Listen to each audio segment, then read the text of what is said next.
બીજા મુદ્દાની વાત કરીએ તો ગીર સોમનાથના વેરાવળમાં યોજાયેલા ભાજપના વિજય વિશ્વાસ કાર્યક્રમમાં મહિલા સશક્તિકરણની વાતો વચ્ચે વિસંગત દ્રશ્યો સામે આવ્યા. પક્ષે સ્થાનિક સ્વરાજ્યની ચૂંટણી માટે મહિલાઓને ટિકિટ તો આપી, પરંતુ કાર્યક્રમમાં એક પણ મહિલા ઉમેદવાર હાજર નહોતી. તેમની જગ્યાએ તેમના પતિઓ અને પ્રતિનિધિઓ હાજરી આપતા જોવા મળ્યા, જેનાથી પ્રોક્સી પ્રતિનિધિત્વનો મુદ્દો ફરી ચર્ચામાં આવ્યો છે. મંચ પરથી નારી શક્તિના ગુણગાન ગવાયા, મહિલાઓને રાજકારણમાં આગળ લાવવાની વાતો થઈ, પરંતુ સામે બેઠેલા લોકોમાં મહિલાઓની ગેરહાજરીએ આ દાવાઓને સવાલોમાં મૂકી દીધા છે. સરપંચ પતિ અથવા સભ્ય પતિ જેવી પ્રથાઓ આજે પણ ગ્રાઉન્ડ લેવલ પર યથાવત છે, તે આ ઘટનાએ સ્પષ્ટ કર્યું છે. આ દ્રશ્યએ રાજકીય દાવાઓ અને વાસ્તવિકતા વચ્ચેનો તફાવત ઉજાગર કર્યો છે. આ ઘટના દર્શાવે છે કે મહિલાઓને રાજકારણમાં સ્થાન આપવાની સાથે તેમની વાસ્તવિક ભાગીદારી સુનિશ્ચિત કરવી પણ એટલી જ જરૂરી છે. નહીં તો સશક્તિકરણ માત્ર કાગળ પર જ રહી જાય તેવી એક આ ઘટના સામે આવી રહી છે. જ્યારે મહિલાઓની ટિકિટ પછી પણ સક્રિયતાના મુદ્દે પ્રશ્નો ઉભા થઈ ગયા છે, કારણ કે હવે જે ભાજપ દ્વારા જે કાર્યક્રમ યોજવામાં આવ્યો હતો તેની અંદર ખાસ કરીને ઉમેદવાર જે મહિલાઓ છે તે લોકોની હાજરી જોવા ન મળી અને તેમની જગ્યાએ તેમના પતિઓ અથવા તો પ્રતિનિધિઓ ત્યાં હાજર જોવા મળ્યા હતા.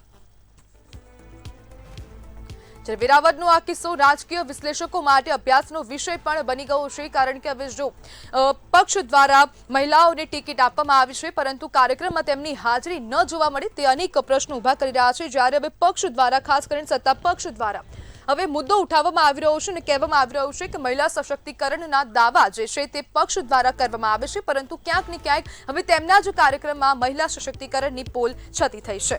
અને આજ મુદ્દે આપણી સાથે ચર્ચા કરવા માટે મહિલા આગેવાન પિંકી પાઠક જોડાઈ ગયા છે. પિંકીબેન, શું મહિલા સશક્તિકરણની વાતો માત્ર કાગળ પર છે? કહેવામાં આવે કે જે અમે અત્યારે ગીર સોમનાથ જિલ્લામાંથી બોલી રહ્યા છીએ, બરાબર છે મેડમ, પણ કેવું છે, સ્ત્રીઓને પૂરતો સમય આપવામાં નથી આવતો. કેમ કે એના માથે જવાબદારીઓ ઘરની એટલી બધી છે ને કે તેને આપણે આ મહિલાઓની હાજરી કેમ નહોતી એ આપણે ચોક્કસપણે વિચારવું પડે એમ છે. કારણ કે રાજકારણમાં એવું છે કે પુરુષ મિત્રોને જ પ્રાધાન્ય આપવામાં આવ્યું છે. જેમ ઘરની જવાબદારી સ્ત્રીઓ માથે છે તેવી જ જવાબદારીઓમાં સાથ સહકાર જો પુરુષો પણ આપે તો સ્ત્રીઓ વધારે પડતી આગળ આવીને કામ કરી શકે એમ છે. એવું નથી કે નથી કરતી સ્ત્રીઓ, કામ કરે જ છે મેડમ કામ, પણ એમના આપણે સંપૂર્ણ રીતે એમને સહભાગી થવા માટે પૂરતો સમય, એને સમજવા માટે દરેક ઘરમાં સમજણ શક્તિ સાથે વ્યવહાર કરવામાં આવે. સામાજિક દ્રષ્ટિએ, આપણા ઘરની દ્રષ્ટિએ તો 100% સ્ત્રીઓ બહાર આવશે જ. અને ઘણીવાર મહિલાઓ કેમ નથી પહોંચી શકતી, બરાબર છે, તો આપણે માત્ર વાતો જ કરીએ છીએ, પણ ક્યારે આપણે એક્શન લીધું છે મેડમ? આપણે પ્રયત્ન નથી કર્યો કોઈ દિવસ એક્શન લેવા માટે. આપણે હું છું કે તમે છો, આપણે હંમેશા માત્ર ને માત્ર વાતો જ કરી છે કે સ્ત્રીઓ આગળ છે. ના, સ્ત્રીઓ આગળ છે ના નથી. સ્ત્રીઓ અત્યારે ઘણી જગ્યાએ આગળ છે કે જેની આ મને પણ ખબર છે ને આપને પણ ખબર છે કે તમે તમારા ક્ષેત્રમાં પણ જોવો છો, હું મારા ક્ષેત્રમાં પણ જોઈ રહી છું અત્યારે. પિંકીબેન, હવે આવનારા સમયમાં મહિલા અનામત બિલ આવી રહ્યું છે, તેમાં હવે રાજકારણમાં, રાજનીતિમાં 33% અનામત મહિલાઓને મળશે. તો પછી જ્યારે હવે આ જે બિલ આવી રહ્યું છે ત્યારે શું બદલાવ આવશે, ખાસ કરીને જે ગુજરાતના રાજકારણમાં? Be frankly, I want to say that I am not from a politics, therefore I am not answer you this one. I don't have any knowledge for this, so I can't say any statement for this.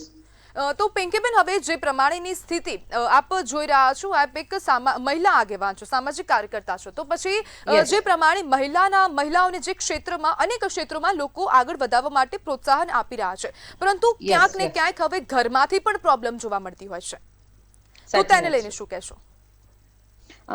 મેં તમને પહેલા જ મારા સ્ટેટમેન્ટમાં કહ્યું કે madam, એક જ વસ્તુ છે કે આપણે મહિલાઓને પૂરતું પ્રાધાન્ય આપીએ છીએ, ના નથી, પણ ઘરમાં કેવું છે કે એને પૂરતો જે સમન્વય મળવો જોઈએ સ્ત્રીઓને ઘરમાંથી, એ નથી મળતો.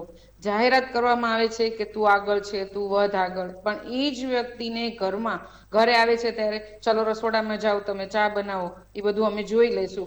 બેન, જ્યારે આ વાતાવરણમાં ફેરફાર આવશે ને ત્યારે 100% મહિલા આગળ વધશે. જ્યારે ઘરમાં એ વાતાવરણ મળશે કે હું પણ તારી સાથે છું, ચાલ તું ચિંતા ના કર, તો બેની 100% આગળ વધશે. પિંકીબેન, તો હવે ક્યાંક સમાજમાં તેવું પણ જોવા મળે છે કે કોઈક દીકરીને ભણવું હોય, અથવા તો એક ઉદાહરણ આપું કે ફેશન ડિઝાઇનિંગ કરવું હોય, તો અમુક પરિવારના જે મા બાપ હોય છે તે કહેતા હોય છે કે આ અમારો જે સમાજ છે તે તને આ અલાઉડ નહીં કરે, અમે આટલી છૂટ દીકરીઓને નહીં આપી શકીએ, પરંતુ તેમના દીકરાને જે કરવું હોય તે કરવા માટે છૂટ હોય છે, અલાઉડ કરતા હોય છે. તો આ માનસિકતા ક્યારે બદલાશે સમાજમાં? એ તો બધાએ જ આગેવાની લઈ અને બધાએ જ પ્રયત્ન કરવાનો રહેશે. એક વ્યક્તિથી થઈ નહીં શકે. અને એના માટે પણ હું કહીશ કે આ પરિવર્તન એક સ્ત્રી જ લાવી શકે છે. જો પુરુષનો સાથ સહકાર એને હોય તો આજે સ્ત્રી આટલું પરિવર્તન લઈ આવી છે, તો સ્ત્રી હજી પણ પરિવર્તન લાવી શકશે, પણ સ્ત્રીને પ્રોપર માહોલ મળશે તો. તો આપને શું લાગે છે કે આ માહોલ ક્યારે મળશે? માહોલ તો બેન આપણે જ ઉભો કરવો પડશે ને. તમને પણ ખબર છે આ વાતની કે આપણે સાથે મળીને ઉભો કરવો પડશે. કે હું કે તમે એક વ્યક્તિ ઉભા થઈને નહીં કરી શકીએ.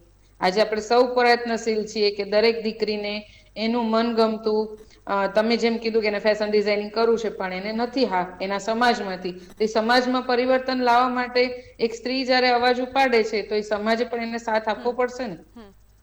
જી બિલકુલ. પિંકીબેન, જોડાવા બદલ આપનો આભાર.